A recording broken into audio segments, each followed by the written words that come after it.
Hello friends, welcome back to our channel. Today ఈ వీడియోలో latest government job notification గురించి తెలుసుకుందాం.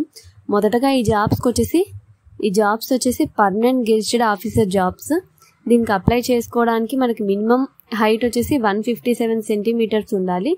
ఆపై ఎక్కువ ఉన్నా సరిపోతుంది. టోటల్ పోస్టులు వచ్చేసి 170. ఇక శాలరీ చూసుకున్నట్టు అయితే అంటే నేను బేసిక్ పే చెప్తున్నాను, 56,100 పర్ మంత్ అయితే బేసిక్ పే ఉంటుంది. ఫస్ట్ కొద్ది రోజుల పాటు ట్రైనింగ్ అయితే ఉంటుంది. ట్రైనింగ్ కంప్లీట్ అయ్యాక మనకు గెజిటెడ్ ఆఫీసర్గా పోస్టింగ్ అయితే ఇవ్వడం జరుగుతుంది. అయితే ఈ నోటిఫికేషన్ ఏంటి, ఎలిజిబిలిటీ క్రైటీరియా అండ్ ఎక్కడ అప్లై చేయాలి, ఇలాంటి కంప్లీట్ డీటెయిల్స్ అయితే ఈ వీడియోలో ఎక్స్ప్లెయిన్ చేస్తాను. వీడియోని అయితే లాస్ట్ వరకు చూడండి, మీకు డౌట్స్ అన్ని క్లారిఫై అవుతాయి. ఇక ఈ నోటిఫికేషన్ మనకి ఎక్కడి నుండి రావడం జరిగింది అంటే ఇండియన్ కోస్ట్ గార్డ్ నుండి అయితే రావడం జరిగింది. ఇందులో అసిస్టెంట్ కమాండెంట్ అనే జాబ్ రోల్కి నోటిఫికేషన్ అయితే రిలీజ్ చేశారు. ఇందులో 2 రకాల పోస్టులు ఉన్నాయి. అవి జనరల్ డ్యూటీ మరియు టెక్నికల్కి సంబంధించి కొన్ని వేకెన్సీస్ అయితే ఇవ్వడం జరిగింది. అయితే ఈ నోటిఫికేషన్కి ఆల్రెడీ అప్లికేషన్ ప్రాసెస్ అయితే స్టార్ట్ అయింది. అంటే 8th జూలై నుండి స్టార్ట్ అయింది. ఇక అప్లై చేసుకోవడానికి ఆఖరి తేదీ చూసినట్టు అయితే 23rd జూలై. ఇక ఈ జాబ్కి మనం ఆన్లైన్లోనే అప్లై చేసుకోవాల్సి ఉంటుంది. నేను వెబ్సైట్ లింక్ డిస్క్రిప్షన్లో ఇస్తాను, చెక్ చేయండి. ఇక అసిస్టెంట్ కమాండెంట్ జాబ్ ఏదైతే ఉందో ఇది group A gazetted officer job. ఇక ఎలిజిబిలిటీ క్రైటీరియా చూసినట్టు అయితే ఇందులో 2 రకాల పోస్టులు ఉన్నాయని నేను చెప్పా కదా స్టార్టింగ్లోనే. ఒకటి జనరల్ డ్యూటీ అండ్ ఇంకొకటి టెక్నికల్కి సంబంధించి. ఫస్ట్ జనరల్ డ్యూటీకి సంబంధించి ఎడ్యుకేషన్ క్వాలిఫికేషన్ చూసుకున్నట్టు అయితే డిగ్రీ చేసి ఉండాలి. అందులోనూ ఇంటర్లో మ్యాథ్స్, ఫిజిక్స్ సబ్జెక్ట్స్ అయితే కంపల్సరీగా చదివి ఉండాలి. ఇక జనరల్ డ్యూటీకి ఏజ్ లిమిట్ చూసినట్టు అయితే జూలై 1, 2026 నాటికి 21 సంవత్సరాల నుండి 25 సంవత్సరాల లోపు ఉండాలి. ఇంకా ఎవరైతే ఎస్సీ, ఎస్టీ వాళ్ళు ఉంటారో వాళ్ళకి 5 years వరకు ఏజ్ రిలాక్సేషన్ ఉంటుంది. ఇక ఓబీసీ వారికి అయితే 3 years ఏజ్ రిలాక్సేషన్ అనేది ఉంటుంది. నెక్స్ట్ టెక్నికల్ జాబ్స్కి సంబంధించి ఏజ్ లిమిట్ సేమ్ జనరల్ డ్యూటీకి ఎలాగో ఉందో సేమ్ ఏజ్ లిమిటే ఉంటుంది. ఇక టెక్నికల్ జాబ్స్కి సంబంధించి ఎడ్యుకేషన్ క్వాలిఫికేషన్ చూసినట్టు అయితే నేవల్ ఆర్కిటెక్చర్ కానీ, మెకానికల్ కానీ, మెరైన్ ఆర్ ఆటోమోటివ్ కానీ, మెకాట్రానిక్స్ కానీ, ఇండస్ట్రియల్ అండ్ ప్రొడక్షన్ కానీ, ఏరోనాటికల్ ఆర్ ఏరోస్పేస్లో ఇంజనీరింగ్ చేసిన వాళ్ళు అప్లై చేసుకోవచ్చు. టోటల్గా ఈ జనరల్ డ్యూటీకి సంబంధించి 140 వేకెన్సీస్ అయితే ఉన్నాయి. మరియు టెక్నికల్కి సంబంధించి 30 వేకెన్సీస్ అయితే ఉన్నాయి. టోటల్గా 2 కలిపి 170 వేకెన్సీస్ అయితే ఉన్నాయి. ఇంకా ఈ జాబ్కి సంబంధించి అదర్ ప్రమోషన్స్ అండ్ శాలరీస్ చూసినట్టు అయితే అంటే నెక్స్ట్ అసిస్టెంట్ కమాండెంట్ తర్వాత నెక్స్ట్ ప్రమోషన్స్ ఎలా ఉంటాయి, శాలరీ ఎలా ఉంటుంది అనేది ఒకసారి చూద్దాము. అసిస్టెంట్ కమాండెంట్కి అయితే బేసిక్ పే 56,100 అండ్ డిప్యూటీ కమాండెంట్కి వచ్చేసి 67,700, కమాండెంట్ జేజీకి వచ్చేసి 78,800 అండ్ కమాండెంట్కి వచ్చేసి 1,23,100, డిప్యూటీ ఇన్స్పెక్టర్ జనరల్కి వచ్చేసి 1,31,100, ఇన్స్పెక్టర్ జనరల్కి వచ్చేసి 1,44,200 రూపీస్, అడిషనల్ డైరెక్టర్ జనరల్కి వచ్చేసి 1,82,200, డైరెక్టర్ జనరల్కి వచ్చేసి 2,05,400.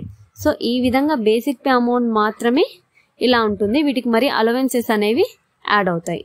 నెక్స్ట్ ఈ జాబ్కి సంబంధించి అదర్ బెనిఫిట్స్ చూసినట్టు అయితే మెడికల్ కవర్ అనేది మనకి అండ్ పేరెంట్స్కి ఉంటుంది. నెక్స్ట్ వీరికి అకామిడేషన్ కానీ, హౌస్ రెంట్ అలవెన్స్ కానీ ప్రొవైడ్ చేస్తారు.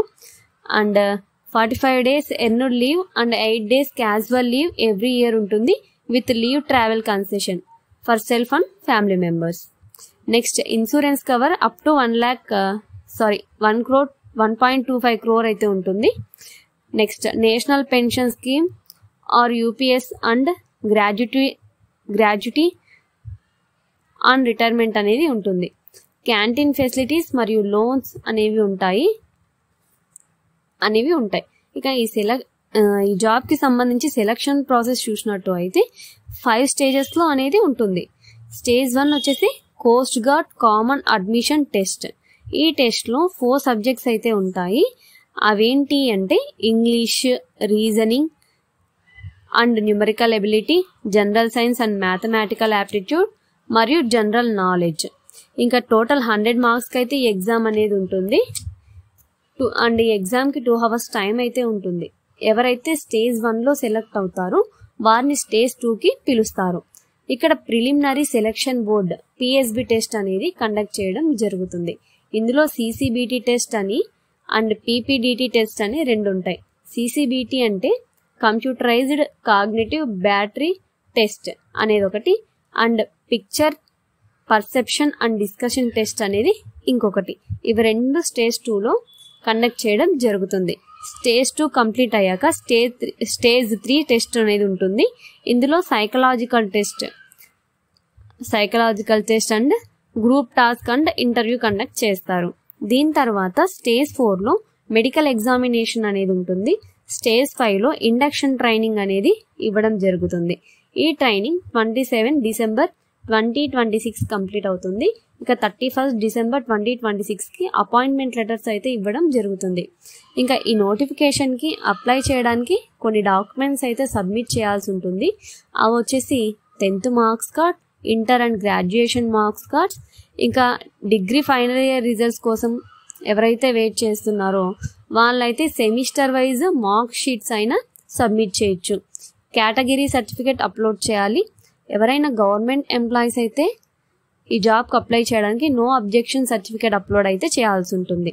ఇక ఎగ్జామ్ ఫీజు చూసుకున్నట్టయితే SC ST వాళ్ళకైతే ఎగ్జామ్ ఫీజు ఉండదు. రిమైనింగ్ వాళ్ళు 300 రూపీస్ ఎగ్జామ్ ఫీ అయితే పే చేయాల్సి ఉంటుంది. Female candidates and person with డిసబిలిటీకి చెందిన వాళ్ళు అప్లై చేసుకోవడానికి అవకాశం అయితే లేదు. SC ST వాళ్ళు ఎవరైతే ఉంటారో వాళ్ళకి ట్రావెల్ ఎక్స్పెన్సెస్ కూడా ఇవ్వడం జరుగుతుంది. అంటే ఎగ్జామ్ సెంటర్కి వెళ్ళడానికి అయ్యే ట్రావెలింగ్ ఎక్స్పెన్సెస్ ఇవ్వడం జరుగుతుంది. నెక్స్ట్ ఇవండి ఇవాటి వీడియో. ఈ వీడియోకి సంబంధించిన notification link and website link వచ్చేసి నేను డిస్క్రిప్షన్లో ఇవ్వడం జరిగింది. ఒకసారి చెక్ చేయండి. ఈ వీడియో మీకు ఇన్ఫర్మేటివ్గా అనిపించి ఉంటే లైక్ చేయండి, షేర్ చేయండి. ఇలాంటి మరిన్ని అప్డేట్స్ కోసం మన ఛానల్ని అయితే సబ్స్క్రైబ్ చేసుకోండి. Thank you for watching.